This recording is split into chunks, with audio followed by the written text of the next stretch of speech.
Today I would like to talk to you about lease to purchase or lease to buy option for truck drivers and for trucking companies.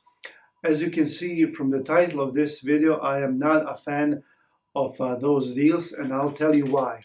Hi, my name is Enes, and this is Never Stop Trucking, and in these videos I'm trying to show you what it is like to be in trucking industry, dispatcher, own your own trucks, and then hopefully help you achieve a dream to own your own company, drive a truck, or have a dispatching company. No matter if you're a trucking company or a truck driver, these so-called lease to purchase deals are no good. And I'll tell you why right now. See, in my eyes, and then also this has been proven in last several years that I have been in this industry, that these deals do not work out for everyone. At the beginning, they might be okay or great, but as the time passes, everyone will notice that there is something wrong with this kind of deal. Traditionally, if you were to buy a truck or a piece of equipment, and it's same as if you were to buy a car or a house, you need a lot of money, and you usually have to save up a lot of cash or come up with a loan. If you get a regular loan, then you have your truck payment, and you owe the money to the bank until you pay out the truck. Technically, the truck is yours, but until you pay it off and you have a clear title, you can't call it yours, but you still have a lot of freedom as in what to do with your truck and how to do your work. There are a lot of trucking companies that have these trucks, and sometimes they even buy them specifically for this purpose, is to lease them out to their company drivers.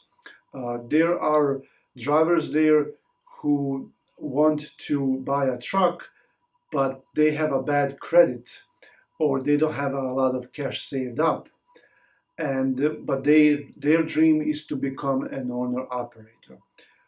Um, in my opinion, this is not a way to become an owner operator, because if you lease a truck from a company, it's still not your truck, it's their truck. Depending on what you need and how you put things in what order, the trucking company will tell you, oh, well, this is your truck. But sometimes they will tell you, you know what, this is our truck. And it depends on whose interest is in play. I'm not trying to trash trucking companies, and as you will see in this video, that there are a lot of drivers who take advantage of this program as well. But I'm just going to start with a trucking company. So what is it in this deal where a trucking company will gain? So they will buy a truck, and let's say this truck is $100,000. Let's just say that, good for easier calculations. So they buy a truck and they want to lease it out to a company driver. And they say, hey, we have this lease to purchase program. You will pay us weekly for a number of years, 2 or 3 years. And after that, the truck will be yours, or maybe for $1 or for $1,000 you can get this truck, and then you purchase the truck after 3 years, and then it's your truck. They will come up with a payment schedule, and of course it will be a much bigger payment than if you were to buy the truck yourself in a traditional way from a company, because when they get a loan, they have interest to pay, and for that $100,000, there is going to be a lot of interest, like $10,000 at least in interest. And this truck is not $100,000; it's $110,000. But well, now they also have to make money. They use their own credit, they use their own resources, they get a truck, and they also want to make money when they're selling the truck to you. So when you multiply those weekly payments by number of weeks that you're going to be driving it, you will notice that this truck will not be $110,000 with that interest included. It will be probably $150,000, maybe even more. So they are going to make money like that, and you're going to pay much, much more money. Okay, well, it's what it is. You read the contract, you know what you're getting into, and you're okay with that. Okay, fine. Well, let's say the trucking company, most big companies don't buy one truck. Small company like me, I will go out and get one truck, maybe two. But big companies will get a lot of trucks at the same time, 10, 20 trucks, 100 trucks. And probably your truck is going to be a part of that batch that they bought. And sometimes, often, they will get a credit for all those trucks, one credit. And you will keep paying your truck for 3 years, but their loan is for 5 years or 6 years or 7 years. They cannot sign off the title to you until all those trucks are paid off. And this is only if they have a deal like that. If they have a different kind of deal where they can sign off, that's different. But before you go into this, ask them what kind of deal are they getting when they are buying the truck, or if they already have the truck, if the truck has been their fleet for a while, is it paid off? Are there any other loans attached to this truck? And I've seen it numerous of times when you're about to pay off the truck finally, and that's we'll come to that. That's like 1 out of every 100 cases will get paid off. Usually someone breaks the contract, but once you get to that point, you are about to pay off the truck. Here's the last payment, and then they will come to you and they will say, well, yeah, the truck is yours, but I cannot sign off the title. I can't give you the title because we haven't paid off the truck. Well, you would think that all these payments, like these extra payments that you'll be making to them, because let's say their payment is $1,600 a month, and you're giving them $3,000 a month or more, you would think that they would use that money to pay off the truck, but usually they won't, because trucking industry, there's a lot of money coming in and out, and you need every dollar, and usually they will not make those extra payments towards that truck. So that's one thing, that's a very big thing to investigate before you sign a contract like that. So what can happen? Well, the truck is yours, but it's not yours. You're not legally owning the truck. And let's say you want to switch companies. How are you going to switch companies? Will they let you? Because they didn't give you the title. Will you go with their truck? Because technically it's still their truck. You don't have the title. Are you going to go to a different company? No, you're not. You're going to stay there. And who knows what will happen down the road. So this is what they, as a company, can get from this kind of deal. They get extra payments, and they keep the truck after you get pissed and you leave. Now, a trucking company will probably make you maintain the truck. They will tell you, okay, here's the truck, there is a contract, your owner operator now, this is your truck, you have to maintain it. So every couple of weeks or a month, you have to go to the shop and do inspections and take care of everything that has to be fixed, because you can't just drive and not fix things, because things will break. And you have to fix those things. You have to change the tires, change the oil, maintain it, insurance, registration, there's all that included. So they will make you do that because they want to cover their back in case, you change your mind, you bring the truck back and then we have a truck here sitting, and we need $5,000 to fix everything that you haven't fixed, and it was your responsibility as an owner operator. So more often than not, if a deal goes south, um, the owner operator will bring the truck and say, "Here's your truck. I'm out of here." And then you go out and you look at the truck, and everything is falling off. The tires haven't been changed. There's a $10,000 where you have to fix everything and make it as good as it was when you gave that truck to the driver. So that's another risk for companies. If you are a owner operator and you got your truck, you're running, after a few months, something goes bad. There are no loads. What are you going to do? You can't go anywhere else. You can't change companies. You have to stay there. If you change companies, then you lose the truck. You have been making all these payments. They've been charging you a percentage, but you're stuck with this company. If something changes, management changes, you get with someone into a fight. Just think about this. For the next few years, you have to stay with this company no matter what happens. And just be aware of that. Something breaks down. Well, here's another thing. You have all these expenses every week. The dispatching fee that they take, the fuel, insurance, all that, and on top of that, that big payment that's probably going to be like $1,000 a week, maybe a little bit less. And then you make your gross is big. You make $5, $6, $8,000 a week, and after all these expenses, you're left with $2,000, $3,000 a week.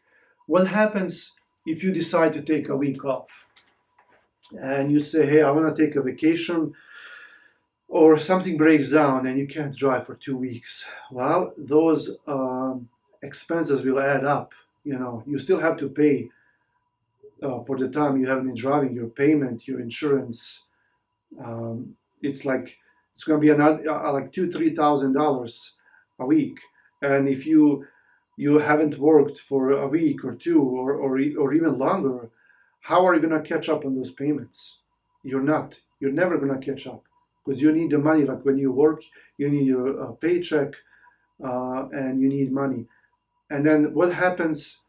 Okay, they tell you, well, we don't have to deduct those payments that you have been behind every week. We can do like, a little bit every week. Okay, well, then it stretches even out more. Then next 2 months you have to pay it off. And then in that meantime, something else is gonna break down, and you're gonna have another breakdown, and you have no money to fix that.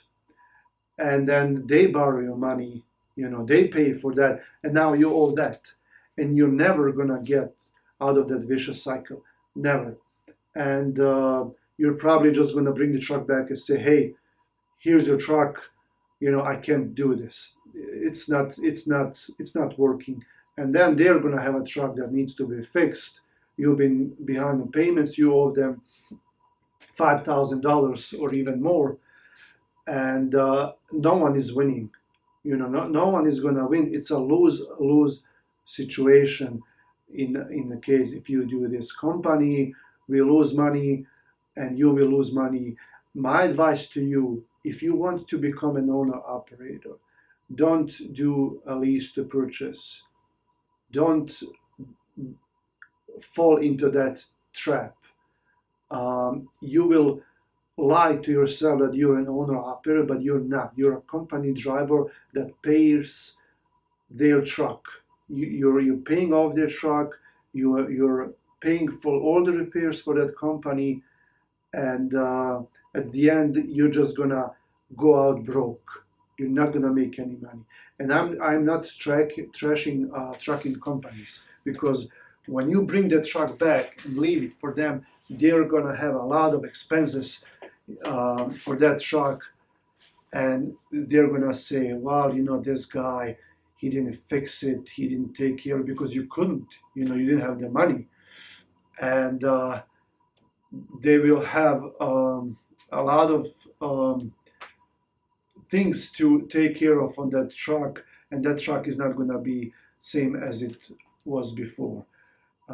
So if you can't afford that, if you can't afford to buy your own truck in a traditional way, don't do that. Just be a company driver.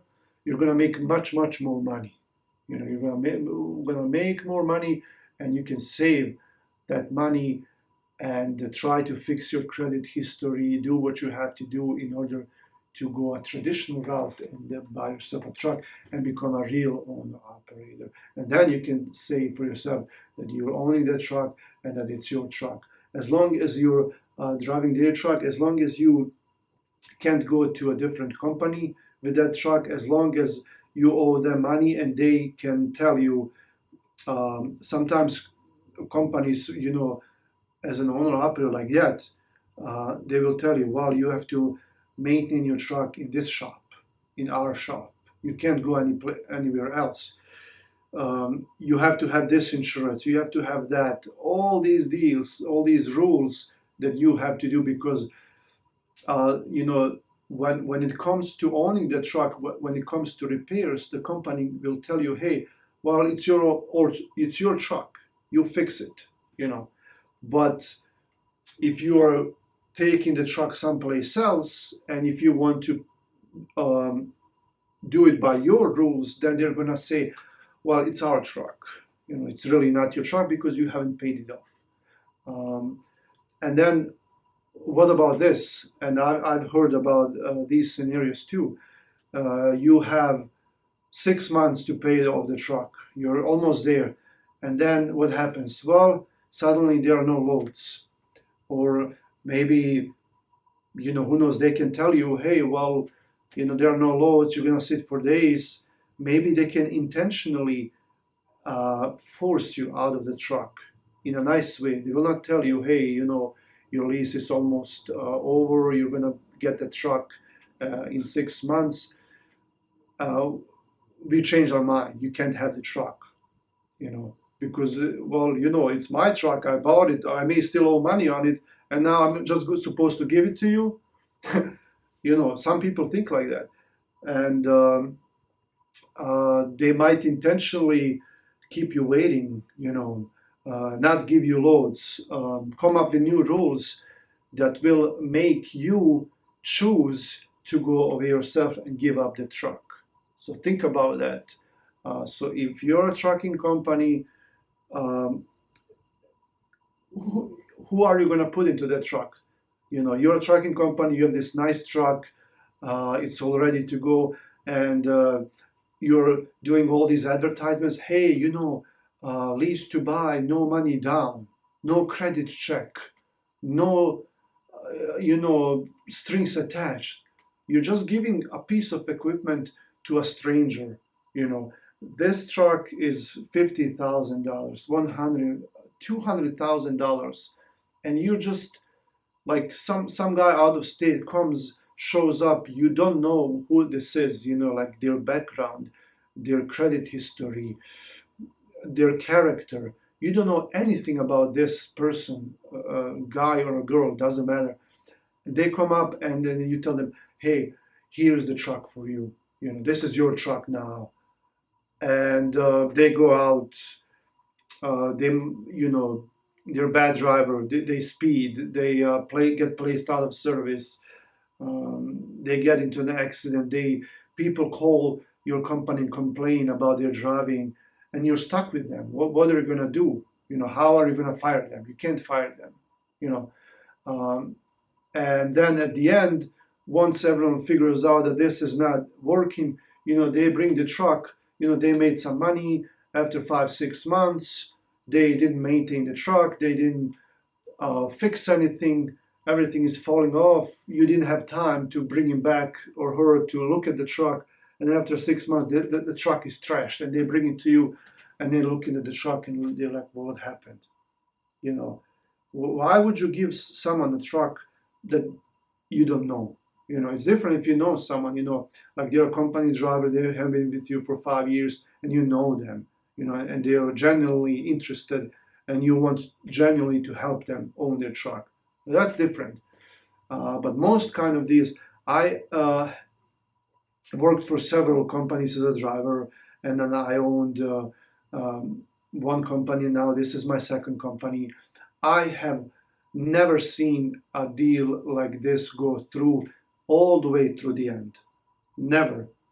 Out of maybe 15 to 20 people that I knew were involved in this lease to purchase contract, I have never seen anyone come out and say, well, I paid off the truck, they gave me the title, and this is my truck now. I'm sure it happens. I'm sure there's maybe some of you watching this, but it's very rare. It's very rare that both sides, because there's a lot of people involved, a lot of money, a lot of different factors. Some of them you can foresee, some of them you can't. And then 2 or 3 years, a lot can happen. And I'm not saying it's whose fault it is, but things happen, and most likely that deal is not gonna finish. So if you are into this, if you want to do this long term and actually pay off the truck and get it, you should probably look someplace else. If you're there just to screw around and make some quick money and just leave, then that's on you. No matter if you're a driver or a trucking company.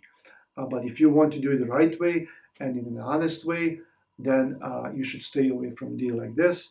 Let me know what you think about this in comments. If you have been screwed over, or if maybe your deal went through. I really want to know. I hope I see you soon, and I hope you like this video, and stay safe.